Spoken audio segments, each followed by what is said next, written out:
Salam alaikum chers frères et sœurs. Aujourd'hui nous allons parler d'un sujet très important et d'actualité, les crypto-monnaies et l'islam. Haram ou halal?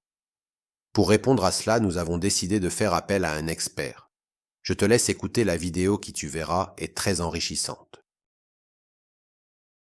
Pour répondre à cette question rapidement, sans tenter de répéter une conférence entière que j'ai donnée sur le Bitcoin dans le passé, je constate que la fatwa récemment émise par un pays musulman n'apporte rien de nouveau. Ce sont les mêmes arguments qui sont évoqués et reconsidérés sur le Bitcoin et les crypto-monnaies en général depuis 6 ou 7 ans, et plusieurs conseils respectés se sont exprimés à ce sujet. Il existe principalement deux positions. La première, celle qui affirme que c'est totalement haram. Il cite divers arguments, dont 5 ou 6 principaux, et la deuxième position, que j'ai soutenue, et que le Conseil de l'Amérique du Nord ainsi que de nombreux experts financiers à travers le monde défendent, est que le Bitcoin est halal. J'ai lu de nombreuses fatwas de savants d'Angleterre, de Malaisie, de France et d'Arabie Saoudite qui ont rédigé des traités et des articles sur le Bitcoin en particulier, affirmant qu'il est permis. Au final, cher frère, tu devras suivre les autorités en qui tu as confiance, car il s'agit d'un sujet récent et les deux côtés ont des érudits respectés. Même si j'ai défendu ma propre position et argumenté en sa faveur, il est important de respecter les opinions des savants. Cette question est entre toi et Allah, subhanahu wa ta'ala. Tu m'as demandé mon avis, alors je vais simplement dire que la position de ceux qui affirment que le Bitcoin est permis, dont je fais partie et dont le Conseil de l'Amérique du Nord auquel j'appartiens a aussi donné cette fatwa, est celle qui prévaut. En l'absence de preuves suffisantes pour prouver que le Bitcoin est haram, il reste dans sa situation par défaut, c'est-à-dire halal. Le fardeau de la preuve repose sur ceux qui interdisent cette pratique. Je dis que les arguments utilisés pour prouver que le Bitcoin est haram ne sont pas suffisants pour en faire quelque chose d'interdit. Le maximum qu'ils peuvent dire, c'est qu'il s'agit d'un investissement spéculatif et potentiellement risqué, mais pour déclarer quelque chose haram sur la base des arguments qu'ils avancent, de nombreux érudits estiment qu'ils n'ont pas prouvé cela. En conséquence, le Bitcoin demeure halal, sauf preuve du contraire. En d'autres termes, le fardeau de la preuve repose sur eux. Chaque point qu'ils apportent pour déclarer le Bitcoin haram peut être appliqué à d'autres choses qu'ils considèrent comme halal. Il est spéculatif de savoir si c'est le fait que nous ne connaissions pas le prix exact ou si c'est la croyance que cela n'a pas de valeur tangible. Et cela peut être extrapolé à d'autres choses également, des choses que l'on pense ne pas avoir de valeur tangible mais que d'autres croient en avoir. Peu importe les critiques qu'ils apportent, elles peuvent être étendues à d'autres domaines que le même groupe permettra. Ainsi, en réalité, les aspects qu'ils soulèvent pour critiquer le Bitcoin ne sont pas suffisamment solides pour en faire quelque chose de haram. Il faut aussi comprendre que la question des crypto-monnaies est un marché relativement nouveau, avec à peine une décennie d'existence. Il est donc normal que des controverses surgissent, et il ne faut pas être surpris si, avec le temps, des fatwas changent ou sont modifiés. Beaucoup de savants ne comprennent pas encore ce qu'est le Bitcoin et les crypto-monnaies en général. C'est pourquoi je conseille à ceux qui s'intéressent à ce domaine de faire leurs propres recherches. Chaque crypto-monnaie possède un livre blanc rédigé par les fondateurs de la crypto-monnaie en question, et ces informations sont disponibles en ligne. Ce livre blanc met en lumière plusieurs aspects, notamment l'objectif de la technologie derrière la crypto-monnaie ainsi que la technologie utilisée. Concernant spécifiquement le Bitcoin, il y a eu de nombreuses fatwas, mais je ne connais pas de fatwas détaillées sur les crypto-monnaies dans leur ensemble. Bien sûr, il en existe, mais je ne suis pas tombé dessus. Les crypto-monnaies vont au-delà du Bitcoin, même si Bitcoin reste la première et la plus célèbre, et actuellement la plus chère. Les fatwas qui ont été émises concernent principalement le Bitcoin, mais elles peuvent être extrapolées à d'autres crypto-monnaies établies comme l'Ethereum. Le problème vient du fait que, en raison du succès du Bitcoin, de nombreuses crypto-monnaies ont été créées et sont complètement inutiles. Elles ont été lancées par des personnes sans scrupules dans le but de mettre en place un énorme système de Ponzi. Un système de Ponzi est un mécanisme où l'on utilise l'argent investi par un groupe de personnes pour rémunérer un groupe précédent, ce qui donne l'illusion de profit.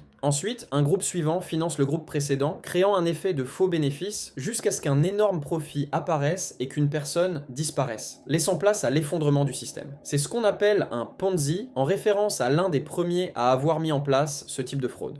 Il ne fait aucun doute que certaines des crypto-monnaies récentes sont des systèmes de Ponzi élaborés. Cependant, juste parce que certaines crypto-monnaies ou même beaucoup d'entre elles sont des arnaques, cela ne signifie pas que toutes le sont. On ne doit pas rejeter toutes les crypto-monnaies simplement parce que quelques-unes sont mauvaises ou corrompues. Nous les examinons petit à petit avec un jeu de mots avec Bitcoin. En particulier, le Conseil du fiqh a émis une fatwa en citant uniquement Bitcoin et n'a pas parlé du reste des crypto-monnaies. Cependant, nous pouvons extrapoler, comme nous l'avons dit, aux devises stables stable et établie sur le marché des crypto-monnaies telles que Ethereum, Cardano et Tether. Celles-ci sont désormais établies et la fatwa du conseil du fiqh peut facilement s'y appliquer également. Fondamentalement, toute monnaie établie avec un objectif légitime basé sur la technologie blockchain, une fois qu'elle sera largement utilisée dans le monde réel, elle répondra, Inch'Allah, aux mêmes critères que Bitcoin. Le problème se pose avec les fatwas qui déclarent le Bitcoin haram. Elles utilisent souvent des points génériques qui ne sont pas appliqués de manière cohérente à d'autres questions. Par exemple, l'une des principales préoccupations est que le prix est spéculatif. Un jour il monte haut, le lendemain il baisse. Mais cela est également vrai pour les prix des actions et les taux de change. Nous ne savons pas, par exemple, s'il y aura une crise au Japon demain. Le taux de change entre le yen japonais et le dollar américain peut fluctuer de manière drastique. La volatilité est courante sur les marchés financiers, mais elle ne rend pas un produit haram. Un autre problème soulevé est que le Bitcoin n'est pas soutenu par un gouvernement. Il n'est donc pas considéré comme une monnaie établie. Ce point a une certaine validité dans la mesure où le Bitcoin n'est pas soutenu par un gouvernement, mais c'est là que se pose la grande question.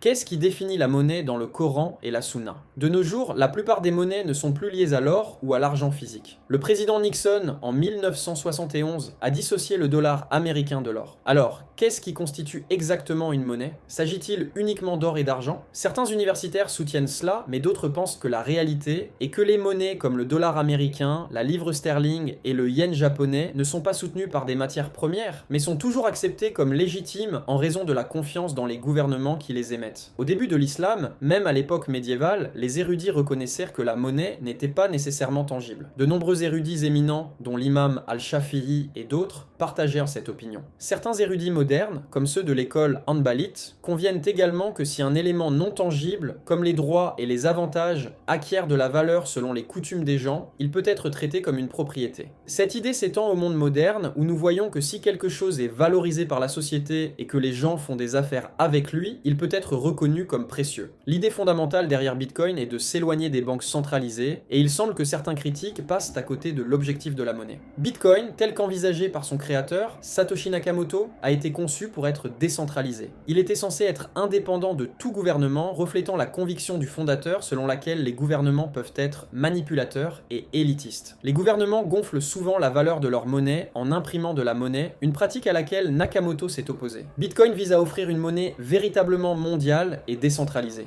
Le concept de Bitcoin, c'est un système véritablement mondial, sans qu'une seule entité ou un groupe spécifique ne le contrôle. Son créateur souhaitait une monnaie dont le prix serait décidé par toute l'humanité. Ainsi, la valeur de Bitcoin est déterminée par tous, et non par des banques élitistes ou des gouvernements. Il visait à créer un système totalement ouvert, démocratique. L'idée que Bitcoin ne soit pas soutenu par un gouvernement est donc correcte, car c'est exactement le principe de Bitcoin. En réalité, certains pourraient cyniquement dire que la valeur de Bitcoin est imaginaire, mais la même chose pourrait être dite du dollar américain ou de la livre sterling. Si vous vous rendiez dans des régions reculées, là où il n'y a pas de monnaie fiduciaire et que vous essayez d'utiliser ces billets, les gens vous regarderaient probablement en vous demandant ce que vous voulez faire avec cet argent. Un exemple souvent donné pour expliquer Bitcoin est de le comparer à un parc d'attractions. Imaginez que vous entrez dans un parc et, après avoir payé, vous obtenez des jetons. Ces jetons servent à faire des tours ou à participer à des attractions et leur valeur est reconnue dans le système du parc. Par exemple, un manège peut coûter un jeton, tandis qu'un autre peut en coûter deux. À l'intérieur du parc, ces jetons ont une valeur bien comprise par tous les participants. Cependant, si vous sortez du parc et essayez d'utiliser ces jetons pour acheter de la nourriture ou des biens ailleurs, les gens vous regarderont comme si vous étiez fou, car en dehors du parc, ces jetons n'ont aucune valeur. Cet exemple illustre comment une monnaie ou un bien peut avoir de la valeur pour un groupe de personnes, mais pas nécessairement pour un autre. Cela ne signifie pas pour autant que cette valeur n'existe pas. Par exemple, si vous avez acheté 10 jetons pour un parc d'attractions, vous pourrez les utiliser à l'intérieur du parc, même si ceux qui ne sont pas dans ce système ne reconnaîtront pas leur valeur. Imaginez que vous êtes dans un parc d'attractions, en train de passer du bon temps, lorsque votre femme vous appelle. Elle vous demande où vous êtes et vous rappelle que vous avez des invités qui arrivent.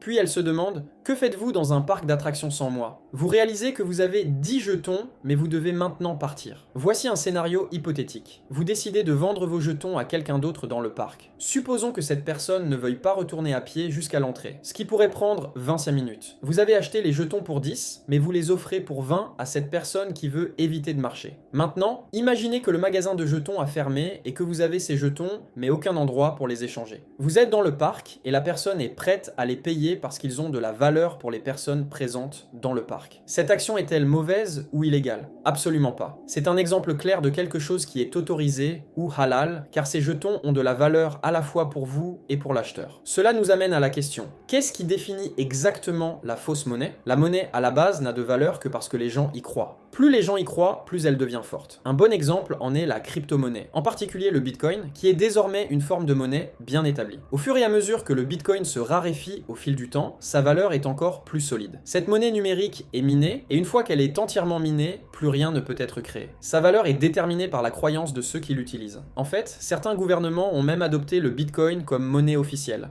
Ainsi, lorsque quelqu'un affirme que le Bitcoin n'a aucune valeur intrinsèque, c'est comme dire que les jetons de Disney World n'ont aucune valeur. La vérité est qu'ils ont tous deux de la valeur dans leur système respectif pour ceux qui y croient. Cette croyance est essentielle. Et quand il s'agit de crypto-monnaies, les gens se divisent en deux catégories. Ceux qui veulent s'enrichir en négociant lorsque les prix baissent et augmentent, et d'autres qui l'utilisent à des fins plus importantes. Ce qui est dit ici, c'est qu'en soi, l'échange de Bitcoin peut être considéré comme halal, dans la même logique que l'échange d'autres devises comme le yen japonais et le dollar américain. Imaginez que vous soyez expert en politique étrangère japonaise et que vous estimiez que le dollar va prendre de la valeur par rapport au yen. Vous pourriez investir dans cette devise pour spéculer sur son augmentation de valeur. Tant que l'échange se fait sur le moment et que la transaction est immédiate, cela reste halal. La même logique s'applique au Bitcoin. Si vous achetez du Bitcoin ou d'autres crypto-monnaies dans un échange immédiat, il n'y a rien d'intrinsèquement interdit. Cependant, il existe une autre catégorie de personnes, appelée hodlers, ceux qui détiennent, qui croient que des crypto-monnaies comme le Bitcoin finiront par remplacer le dollar, ou au moins devenir une véritable monnaie mondiale. Bien que cela puisse sembler improbable à certains, il devient de plus en plus évident, au fil des années, que Bitcoin et Ethereum se positionnent pour devenir des monnaies dominantes, peut-être dans une dizaine d'années, voire plus tôt.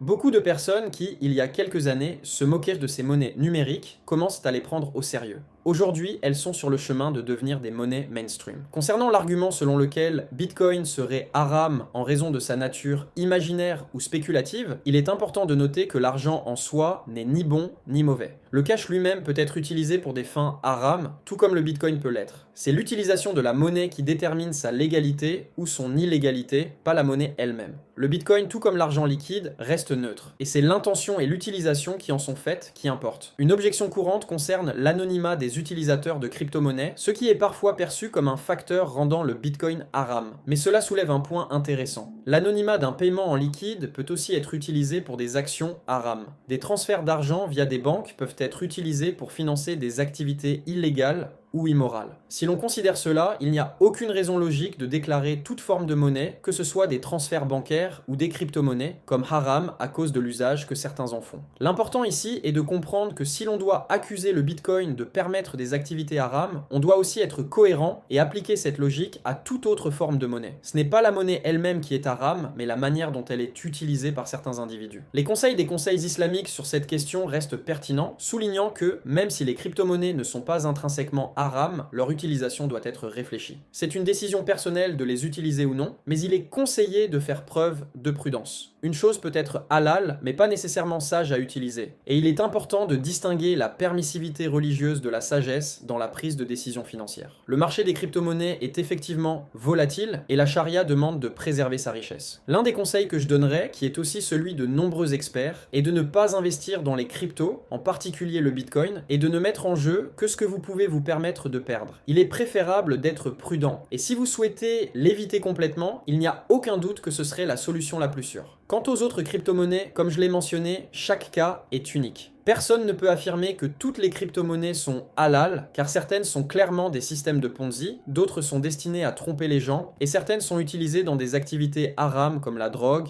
la pornographie ou d'autres formes de péché. Il existe aussi des crypto-monnaies spécifiques à certains secteurs, comme celles destinées aux dentistes ou à des transactions commerciales précises. Ces cryptos peuvent être valables, mais il y a aussi des crypto-monnaies pour des choses clairement haram, comme la drogue ou l'alcool. Ces cryptos sont définitivement interdites. Il existe également des crypto-monnaies qui semblent être des arnaques ou des schémas de Ponzi. Ce genre de crypto est évidemment haram. Toutefois, en ce qui concerne les monnaies basées sur une technologie de blockchain standard, soutenue par de grands groupes et conçue de manière à ce qu'il soit pratiquement impossible qu'elles s'effondrent ou deviennent des arnaques, ces types de crypto-monnaies pourraient être considérés comme halal, bien que la sagesse de l'investissement reste à évaluer. Le conseil général que je donnerais est de ne pas s'impliquer dans les crypto-monnaies, à moins que vous ne sachiez vraiment ce que vous faites, que vous ayez étudié et effectué les recherches nécessaires. Et même dans ce cas, il est essentiel de n'investir que ce que vous pouvez vous permettre de perdre, car en cas de perte, cela ne devrait pas détruire votre vie. Ce n'est pas la fin de ta vie. Regarde ta vie et sois sage. Je veux que tu protèges tes revenus et tes économies, et avec cela, je respecte les érudits qui ont donné ce conseil. Je respecte le conseil. Qu'Allah nous guide dans la compréhension de cela. Le pays qui a dit que c'était haram est une chose, mais la semaine dernière, le pays voisin, un autre pays à majorité musulmane, a dit que c'était halal. Tu as donc deux pays à majorité musulmane, et un conseil a dit que c'était haram, tandis que l'autre a dit que c'était halal. À toi de décider en qui tu as confiance. Il est important de te demander si la personne que tu écoutes comprend vraiment ce que sont les crypto-monnaies et le bitcoin, et si elle a fait les recherches nécessaires. Est-elle qualifiée pour émettre un verdict? C'est à toi de prendre cette décision et de laisser le reste. Respecte l'autre opinion, et je respecte le conseil et le fatwa qu'ils ont donné. Suis ce que tu crois être la meilleure opinion.